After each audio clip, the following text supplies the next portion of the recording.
এটা পাচারকারীদের দ্বারা উদ্ভাবিত সর্বশেষ জালিয়াতি।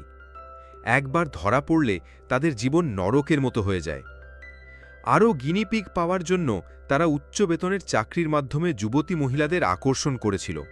শীঘ্রই বেশ কয়েকজন অনভিজ্ঞ কলেজ ছাত্রীকে প্রতারিত করা হয়েছিল। এই সময়ে কিছু লোক এখনও প্রতিদিন ৮০,০০০ টাকা উপার্জনের কথা ভাবছিল। ফলস্বরূপ দুজন ডাক্তার হঠাৎ এখানে এলেন।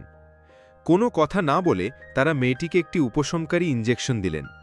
এটি দেখে মেয়েটি বুঝতে পারল যে তাকে ঠকানো হয়েছে, কিন্তু প্রতিবাদ করার জন্য অনেক দেরি হয়ে গিয়েছিল।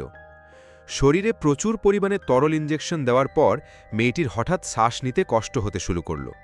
যখন মেয়েটি মারা যাচ্ছিল, ডাক্তার তাড়াতাড়ি তার রহস্যময় ওষুধ তার চোখে ঢেলে দিলেন। পরের মুহূর্তেই মেয়েটি দ্রুত স্বাভাবিক হয়ে গেল। এটাই ছিল তাদের কাঙ্ক্ষিত পরীক্ষার ফলাফল। পাচারকারীরা তৎক্ষণাৎ আনন্দে লাফিয়ে উঠল, কিন্তু তারা ভেবেছিল যে তারা এর থেকে অনেক টাকা উপার্জন করবে। অপ্রত্যাশিতভাবে মেয়েটি রহস্যময়ভাবে খিঁচুনি শুরু করল। তারপর সে হঠাৎ মেঝেতে পড়ে গেল এবং তার মুখ থেকে ফেনা বের হতে লাগল। ডাক্তার এটি দেখে দ্রুত ওষুধ তার চোখে ঢেলে দিলেন, কিন্তু এটি তার উপর কোনো প্রভাব ফেলল না। যখন মেয়েটি মারা যাচ্ছিল, স্যাং ডিয়াও এর মনে দ্রুত একটি সাহসী ধারণা আসলো।